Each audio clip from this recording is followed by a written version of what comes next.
Honorable Leader of the Opposition, Shri Mallikarjun Kharge.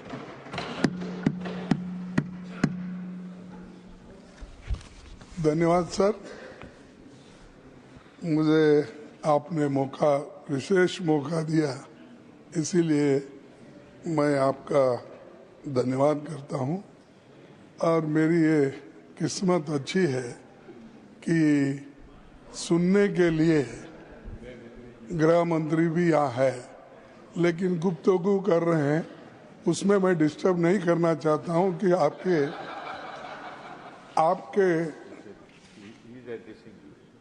No वो तो सुन रहे हैं। ऐसा रहता है, एक आंख सुनने का है, एक आंख देखने का, कान, तो वो उसमें तो सब तरफ देखते रहते हैं।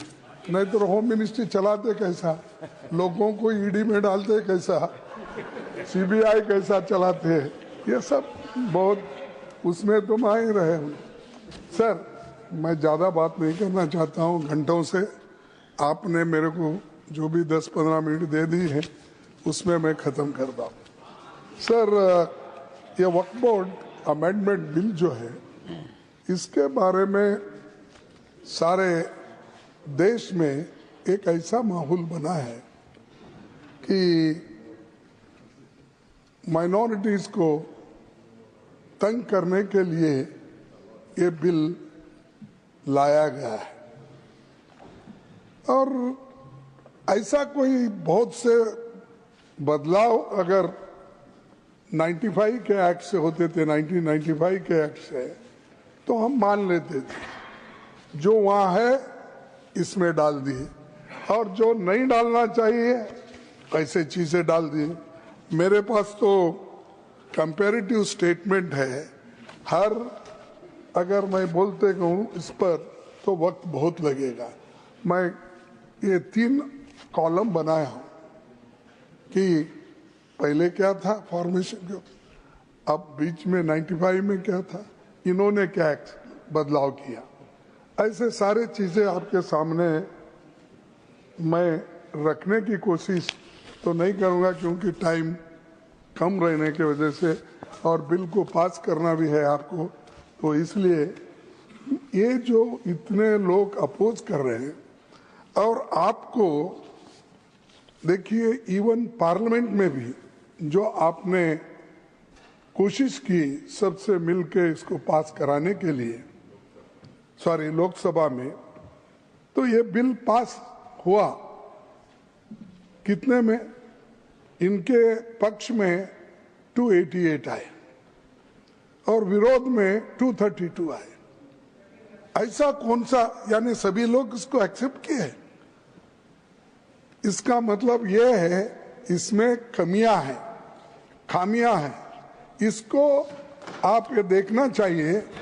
अगर हम लोग जो हम करते हैं वही सही, जिसकी लाठी उसकी भैंस अगर करते गए तो सर ये किसी के लिए ठीक नहीं होगा। और दूसरी बात ये है कि ये वक्त एक डोनेशन का, यानी दान का बिल है, ये कोई और तरीके से पैसे लाने के लिए या पैसे जमा करने के लिए नहीं है।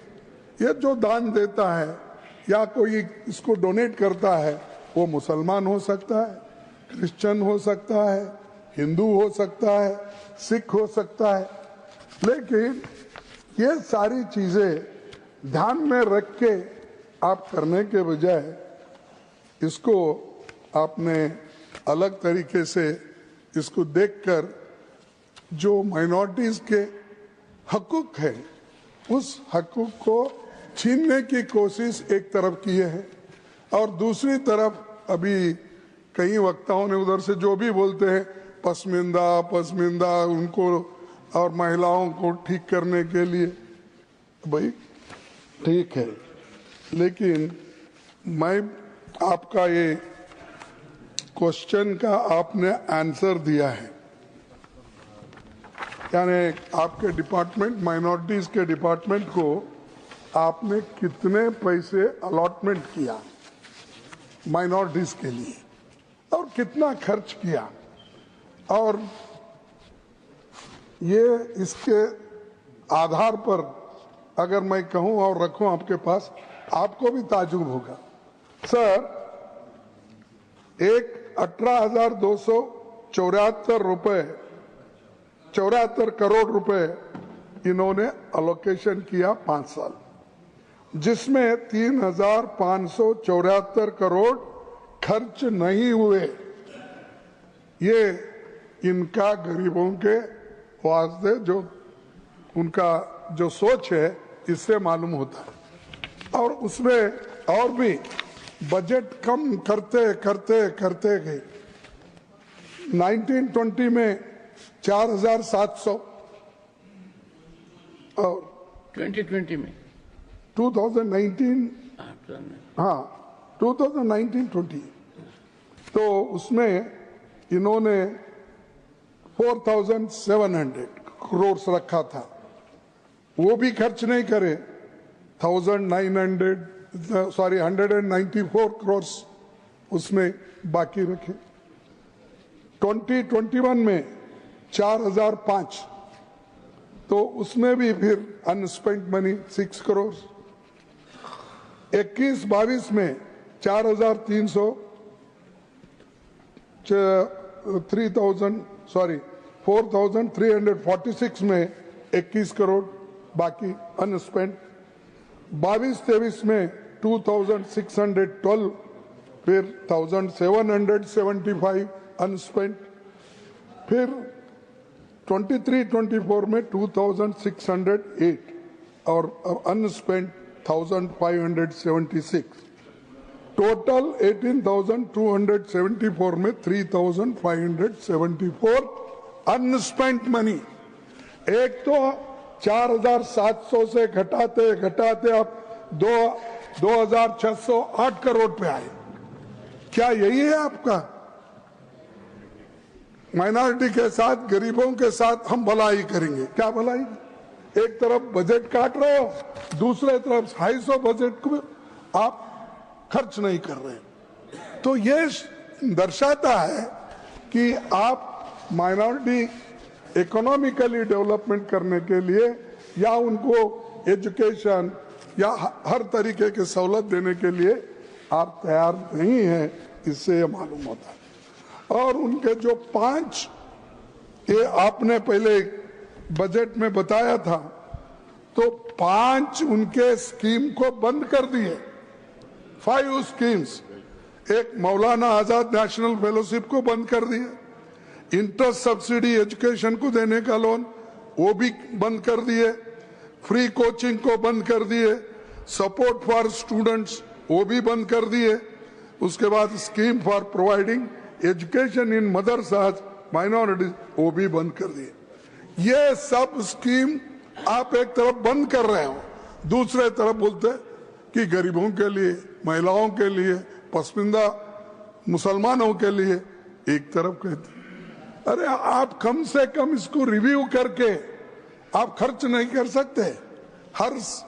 हर साल आपका बजट होता है, आपका फाइनेंशियल टारगेट होता है, उसी के साथ फिजिकल टारगेट होता है। तो आप देखने वाले नहीं हैं और बात तो बड़ी बड़ी करते हैं। और बड़ी बात करने वाले कभी ऐसा मुझे लगता है ज्यादा झूठ बोलने वाले लोग। नहीं, ओके, डिलीटेड। असत्य बोलने वाले लोग, ये भी छोड़ो, सत्य न बोलने वाले कर दो। नहीं भाई, असत्य बोले तो सत्य से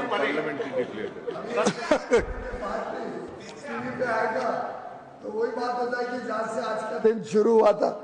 माननीय पीयूष गोयल जी, घनश्याम तिवारी जी के अध्यक्षता में जो इथिक्स कमेटी है वो इसको एग्जामिन कर रही है।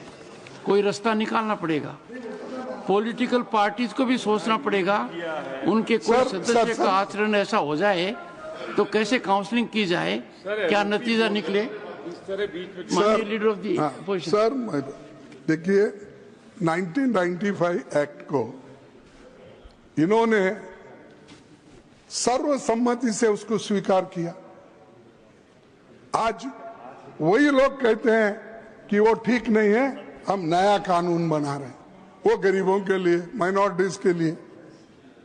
तो उसके बाद में उनके जो भी लीडर्स है, मैं नाम पढ़ सकता हूं लेकिन जरूरत नहीं, क्योंकि इसके पहले हमारे नासिर साहब ने बताया पार्लियामेंट में कौन सपोर्ट करे, राज्यसभा में कौन सपोर्ट करे, इनके लोग प्रेजेंट थे, आपने स्वीकार किया, रिकॉर्ड में है। फिर भी आप फिर उसको ये कहना चाहते हैं कि हमने नया लाया। नया कुछ नहीं है इसमें एक्सेप्ट जो आपने लोगों को तबाह करने के लिए जो क्लॉजेस डाल दिए हैं वो आपने किया है। अब देखिए, सर्वे commissioner and additional commissioner appointed to conduct the preliminary survey of work properties. आपने क्या कहा? Replace the survey commissioner with the government officer above the rank of collector. यानी कलेक्टर के हाथ में दिए। तो इलेक्टेड डेमोक्रेसी में तो इलेक्टेड मेंबर्स ठीक है ना सब, तो इलेक्टेड मेंबर्स को निकाल के वो ऑल मुस्लिम्स इलेक्टेड मेंबर थे, अब ऑल नॉमिनेटेड, यानी सत्ता अपने हाथ में लेने के लिए ये बात आप कर रहे हैं, ये बात कर रहे हैं। तो इसीलिए ये इनका इंटेंशन ठीक नहीं है, इरादा ठीक नहीं है। ये ऐसा ही अब वक्फ बोर्ड के प्रॉपर्टीज को जमा करके इसका एक लैंड बैंक बना के क्या किस बड़े ने बिजनेसमैन को देते, कॉर्पोरेट को देते, मुझे मालूम नहीं, क्योंकि अभी बाहर नहीं आया। अब गवर्नमेंट का ही बेच रहे हैं, ऑल पब्लिक सेक्टर्स बेच रहे हैं। अब ये तो छोड़िए, मुफ्त में मिला तो सबको खिलाएंगे बफे सिस्टम के जैसा, जो पहले आएगा वो खा लेगा। तो अदानी, अंबानी ऐसे लोगों को खिलाएंगे। तो सर ऐसा ही अब किरण रिजिजू ने बफे सिस्टम रखा है, तो वहां पर जो पहले जाएगा वही अच्छा खाना खाएगा, लास्ट में अगर हम पहुंचेंगे कुछ भी नहीं रहेगा। ये ऐसा ही है इनका। तो ये अरे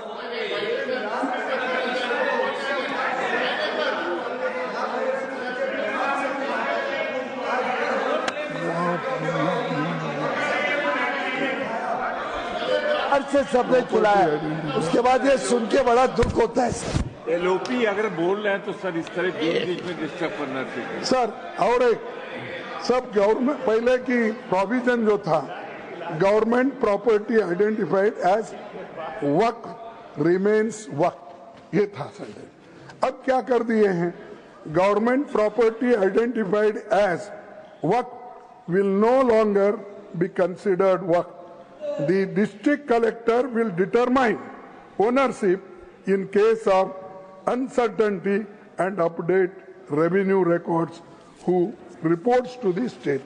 ये कैसा करेगा साहब कलेक्टर, क्योंकि वो रेवेन्यू, ऑल रेवेन्यू लैंड्स उनके हाथ में रहते हैं, और वही अगर वहां पर बैठे इस पे न्याय करने के लिए, नेचुरली कलेक्टर अपने फेवर में करेगा, ना कि वक्फ बोर्ड के फेवर में करेगा।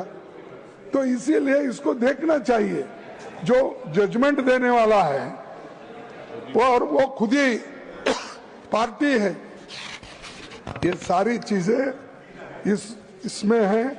और दूसरी बात, पहले एमपीज, फॉर्मर जजेस and eminent persons appointed to the central Waqf council must be मुस्लिम।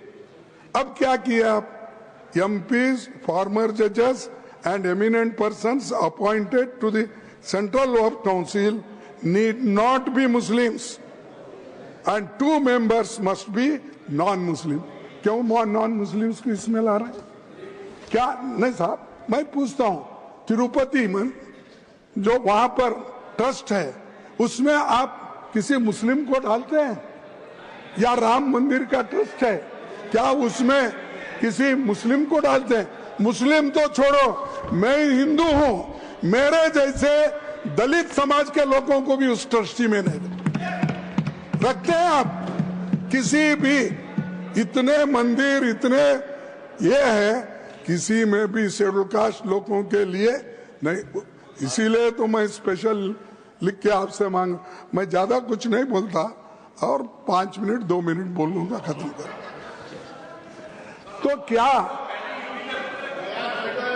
अरे भाई सर ये देखो, ये लखनऊ के हैं और इनके सब नेबर्स मुस्लिम है, कम से कम इन्हों प्रोटेक्ट करना चाहिए, इन्हों तो प्रोटेक्ट करना चाहिए। तो तहजीब का सबसे बड़ा वो रहता है सर ये, और अब क्या कर दिए कि मुसलमानों को निकाल दिए, नॉन मुस्लिम्स को डाल रहे। क्या यही चीज हिंदुओं के लिए करते हैं? क्या यही चीज सिखों के लिए करते हैं, जैन्स के लिए करते हैं? ये बुद्धिस्ट में आज वो डिवाइड कर दिए। अरे हर जगह की जो जिस फेथ में विश्वास रखते हैं उस फेथ के लोगों को ही वहां मेंबर बनाया जाता है। तो वहां पर क्यों बुद्ध गया में आज झगड़ा चल रहा है, और बुद्ध गया में वो बौद्धिस्ट लोगों को आप वापस दो, ये कहना दुनिया के लोगों का है, सिर्फ इस देश के लोगों का नहीं है। Japan, China, Cambodia, Thailand, Myanmar, Sri Lanka, ये सब बोलते हैं। तो वहां पर आप न्याय नहीं देते, सब दूसरे तरफ आप घुस रहे हो हर चीज में, और मुसलमानों को तंग करने के लिए हर चीज में आप हाथ डाल रहे हैं। और तीसरी चीज मैं आपसे कहना चाहता हूं, ये वुमन एटलीस्ट 2 पहले ही थे, अब आपने कौन सी ऐसी बहादुरी की या कौन सा ऐसा किया कि इसमें महिलाओं को हम 2 डालें? लेकिन वो भी क्या है, actual number of non Muslim members could be significantly higher, potentially even forming the majority. तो ये चीजें जो कर रहे हैं ये अच्छी नहीं है। इससे झगड़ा नहीं, इसमें देश में झगड़ा होता है, ये झगड़े की आप बीज डाल रहे हैं। अगर आप दबाने की कोशिश करो मुसलमानों को, ये नहीं होता साहब। आप मिट्टी में उनको दबाने की कोशिश करेंगे तो कभी वो बीज है, थैंक यू मिट्टी से फिर उठते हैं, थैंक यू सर, फिर ग्रो होते हैं, फिर आपको ही ये सुलझाना पड़ता है। और मैं अपने होम मिनिस्टर से अपील करूंगा कि आप इसको विड्रॉ कर लिए, आप प्रेस्टीज इश्यू मत बनाओ।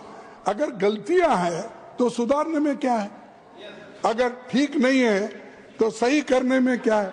हमने इस देश का कानून बहुत दफा, इस देश का संविधान में अमेंडमेंट लाए बहुत से, तो ये करना, विड्रॉ करना ठीक है। मुसलमानों के लिए ये अच्छा नहीं है और कॉन्स्टिट्यूशन के खिलाफ है। कॉन्स्टिट्यूशन को सबको आजादी दी है, इसके बावजूद फ्रीडम ऑफ एक्सप्रेस नहीं है, फ्रीडम ऑफ प्रॉपर्टी नहीं है, दान दिए सो रख ले नहीं सकते। ये चीजें करना ये समाज के लिए ठीक नहीं। और जो शांति और सौहार्दता इस देश में है उसको आप कायम रखने की कोशिश करो, उसको छेड़ने की कोशिश मत। श्री सर 1 मिनट लास्ट, इतना बोल के खत्म कर देता।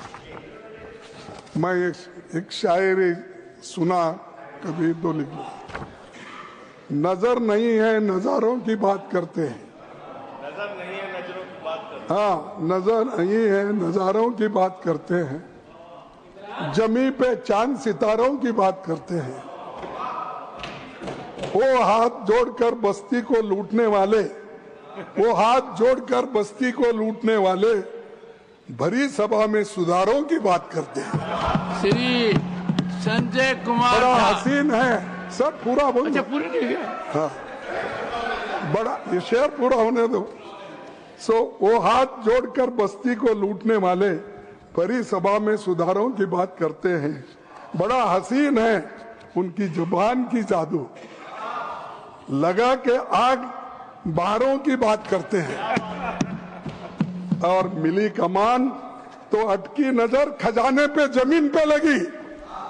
मिली कमान तो अटकी नजर खजाने पर, नदी सुखा के किनारों की बात करते हैं, नदी सुखा कर किनारों की बात करते हैं, वही गरीब बनाते हैं आम लोगों को, वही नसीब के मारों की बात करते हैं।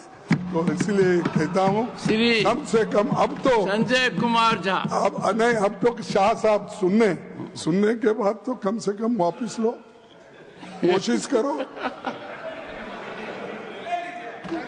श्री संजय कुमार झा। माननीय सभापति महोदय,